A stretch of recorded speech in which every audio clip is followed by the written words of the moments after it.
So this is 3.2, and we are investigating quadratic functions in standard form. So you've finished with your investigation of quadratic functions in vertex form. So we're just going to look at a different form here, and then we are going to learn how to move from one form to the other.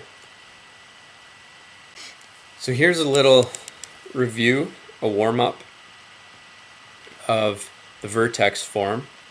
So we are going to find all the following things regarding each one of these quadratic equations. So we'll start with this one. We want to find the direction of opening. This one's really easy. Look at the lead coefficients. So whatever is before the bracket that touches the x. If it's negative, it opens down. If it's positive, it opens up. So in this case, obviously this one opens down. And so that would be A. And then B opens up because this number is positive. The width of the opening. Now here's where we don't have to describe a width exactly because obviously parabolas get wider and wider, but anything like this, a fraction as a lead coefficient is going to be wider than normal, and anything with a whole number as a coefficient is going to be narrower than normal. Coordinates of the vertex. This is easy, P and Q. So x minus P plus Q. And in this case, this is x minus 2 plus 0.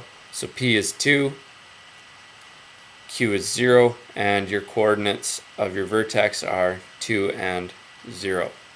So that's for A. And for B, this one says x plus 5. So since in the formula it's A times x minus P squared, this must be a minus negative 5. So your vertex is at negative 5. And then the y value is Q, which is negative 4. Alright, equation of the axis of symmetry. Now this is also just found with the value of P that you identified already in your vertex. So the equation of the axis of symmetry. Now here's the key word, because a lot of you will be tempted to just throw down a number, say 2.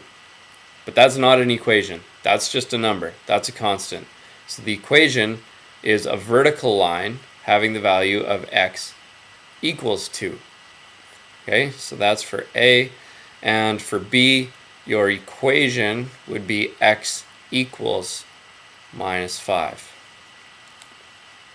The domain for all the quadratics we'll be looking at will always be x, such that x is an element of the real numbers. We are allowed to input any value of x that we want in the whole world as long as it's not imaginary. So any value you can absolutely think of, and you're allowed to throw it in here. That's the domain. The graph will go on forever to the right and forever to the left. And then we're looking at the range. Now the range has everything to do with the y value. This graph is going to open down, and the y value of the vertex was 0. So we have this point where the vertex is 2 and 0, and that's right here. And the thing opens down. Now it doesn't really matter what the points are in this case that we cross as we go down. All we need to know is that it never goes higher than a value of y equals 0, and it opens down. So your domain then is y, such that y is less than or equal to 0, and y is an element of the reals otherwise. Okay, so you can use any real number as long as it's 0 or smaller. Now this one opens up, and the vertex was at negative 5 and negative 4. So negative 5 and negative 4, that's down here. There's your vertex, and this one opens upward. So it will go on forever in the upward direction, meaning your y value is always going to be negative 4 or greater. So y, such that y is greater than or equal to negative 4. But otherwise you can use anything within the real numbers. Okay. We're going to focus on these things: identifying quadratic functions in standard form, determining the vertex, domain and range, axis, all that stuff we just looked at on the last thing, except from our standard form, which might be a little trickier. And then we're going to learn how to graph and analyze quadratic functions and apply them in real situations. So, general equations of quadratic functions written in vertex form. Y equals A times x minus p squared plus q. Alright, and in standard form, y equals ax squared plus bx plus c. You know this from Foundations 20. Expand the vertex form of a quadratic function to compare it to, that should read standard form. We don't want to compare vertex form to vertex form. So expand, that means take this binomial and FOIL it. So now x minus p squared, as you can see, would look like this: x minus p times x minus p, which would give us x times x is x squared, x times negative p is minus px, negative p times x is minus another px, and then negative p times negative p is plus p squared, and then, of course, plus q at the end. So we end up with ax squared minus 2apx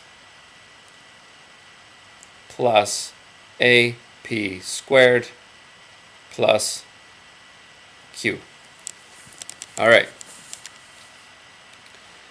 And we are comparing this to ax squared plus bx plus c. Now, here, there's no x within that. And here, there is no x within that. So we can equate these two things, ap squared plus q and c, because they both represent the constant, which essentially would be the intercept of the graph, the y-intercept of the graph. Now if we look at the rest of this thing here, we can see that the coefficient in front of the linear term, the x, on both sides, on the left side it's minus 2ap, and on the right side it's b. So these two things are equivalent because they both represent the coefficient in front of just the x, the linear term. And then of course a here is equivalent to a there. So let's see what we have here then. Minus 2ap equals b, so a equals a. b equals minus 2ap, or p equals, so here we solve for p, and we get negative b over 2a. So divide the negative 2a over to the other side. So p equals negative b over 2a. And then c equals, which we said was this whole part, ap squared plus q. Or, solving for q, subtract ap squared over to the other side, and we get c minus ap squared. So, fill that in here. C minus ap squared. And then let's see what this thing's asking us here. We want to find the axis of symmetry. So now that we have this written in both forms, and we can find the x value of the vertex, this represents the x value of the vertex in both different forms. So in your vertex form, the axis of symmetry is x equals p. And in standard form, your axis of symmetry is x equals negative b over 2a. And you can easily pick those each out of each type of form. So the p is easily picked out of the vertex form, and the b and the a are easily picked out of standard form, and then you just have to plug it into the equation. So b and a, and then solve for that, and you're done. And then the vertex. So like I said, in vertex form, it's p and q, which is really, really simple. And in standard form, the vertex is p, which is negative b over 2a, and q, which is found as c minus ap squared. So that's how you would find the y-coordinate of the vertex. So that represents q. Oops. Okay. Definitions. The x-intercept is the x-coordinate of a point that crosses the x-axis on a graph. The y-intercept is the y-coordinate of a point that crosses the y-axis on a graph.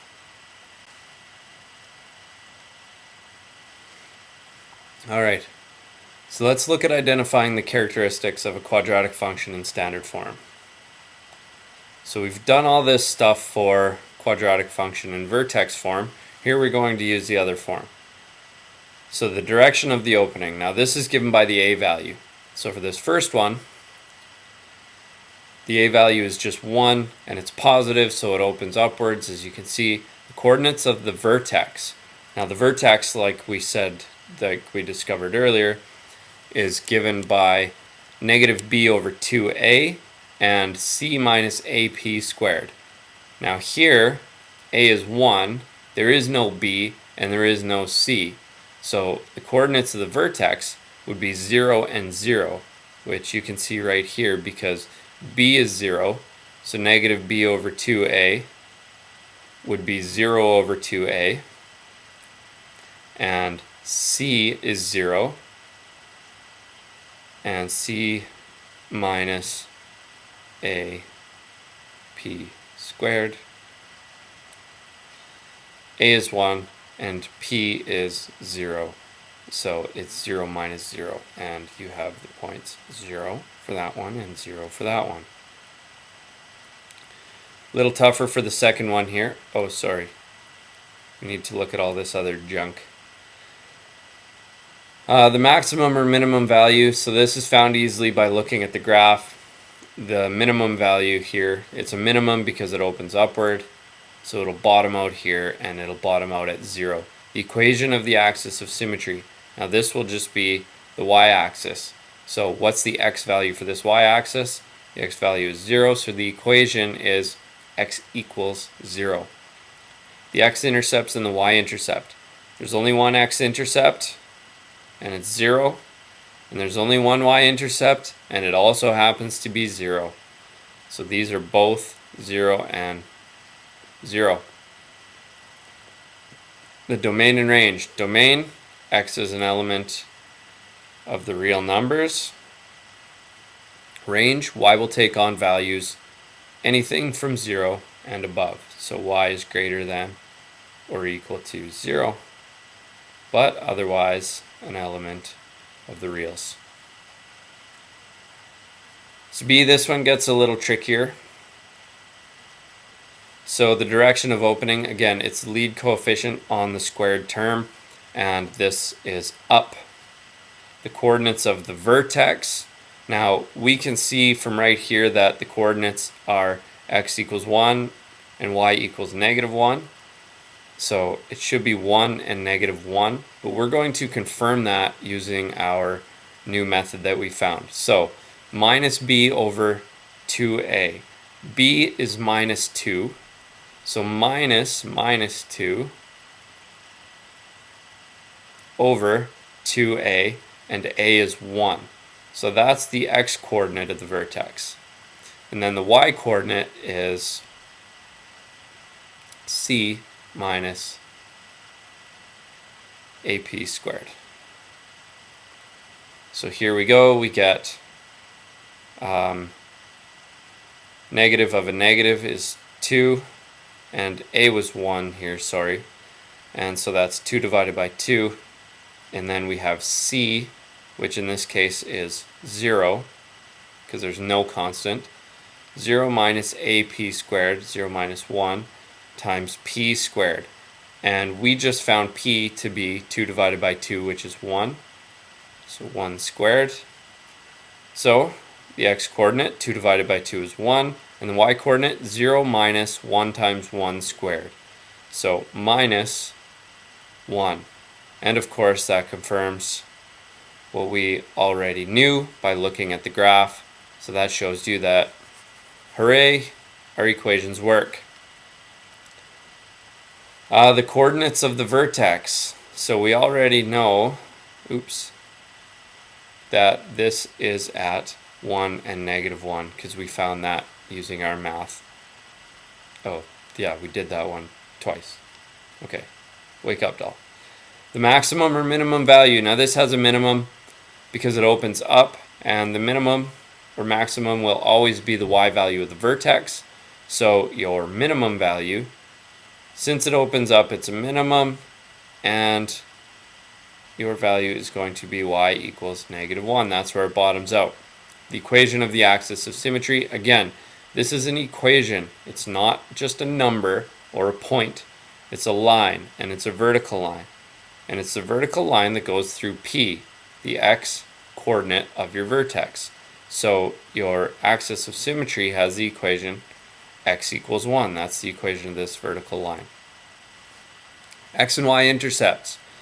The y-intercept is this point right here. It also happens to be one of the two x-intercepts. So that's 0 and 0 is the y-intercept, as well as one of the x-intercepts. Okay, so we have two x-intercepts. One of them we already know is at 0 and 0, and the other one is right here, and that is at, I guess, 2 and 0.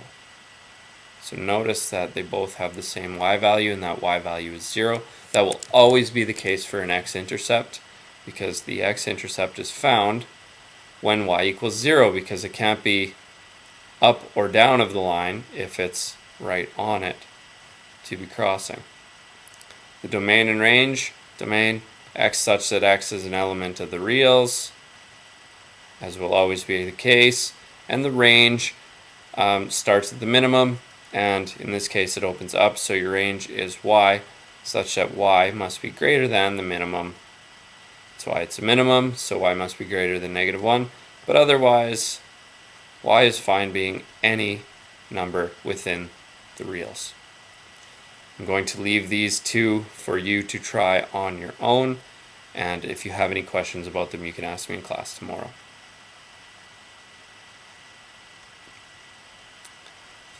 Here's your turn.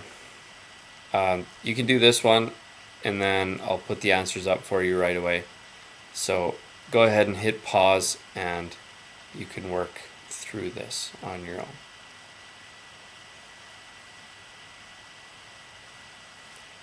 Okay, so here are your answers. You can pause it there, take a look at your first parts, and then there's the rest of it. And for B, pause it there, take a look at the first parts, and then there is the rest of the information for you. So pause it again and check through, make sure you've done everything correctly.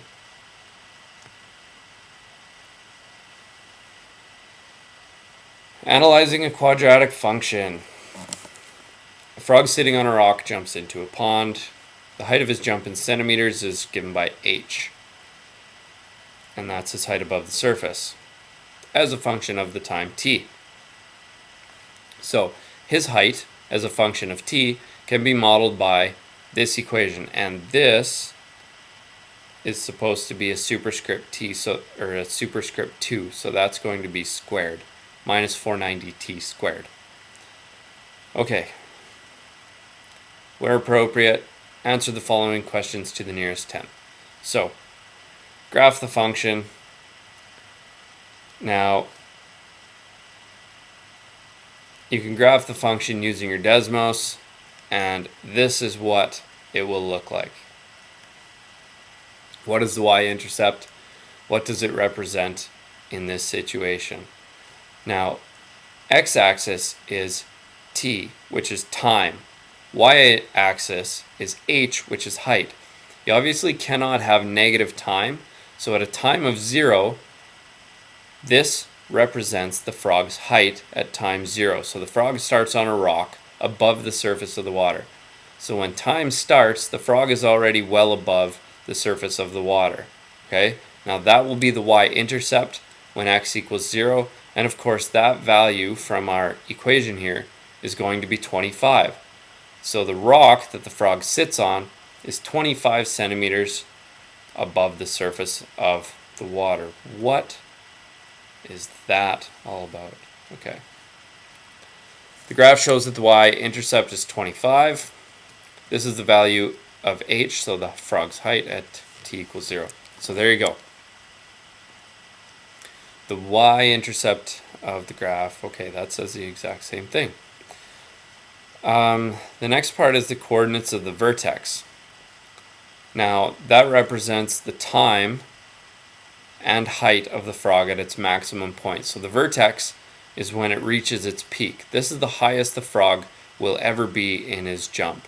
And you can find on Desmos, just by highlighting it, the coordinates of the vertex here are 0.1531 seconds, and the frog has a height of 36.48 centimeters. So this is 11.48 centimeters higher than the rock that the frog started on. So it jumps 11.848 centimeters above the rock, and then it starts its decline into the pond.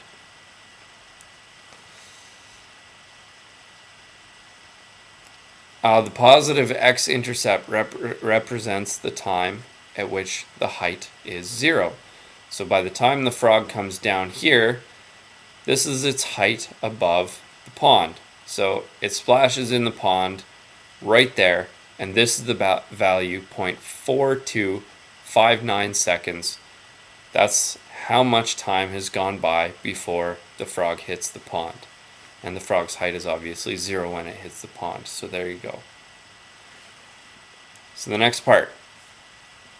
The domain is the set of all possible values for the independent variable. In this case, it's time. So we know that we can only start at 0. You cannot have negative time.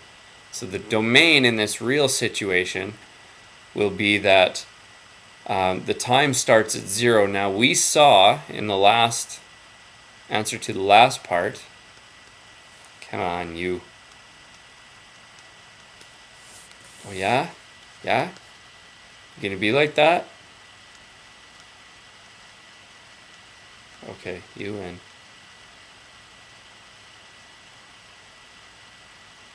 So we saw in the answer to the last part that the frog hits the water at 0.4259 seconds. So our domain then isn't going to go any higher than that. So 0.42 right here. So our domain's going to stop here, and it's going to start at 0 because we don't keep timing after the frog hits the water. And we don't start timing before 0 seconds. That just is impossible.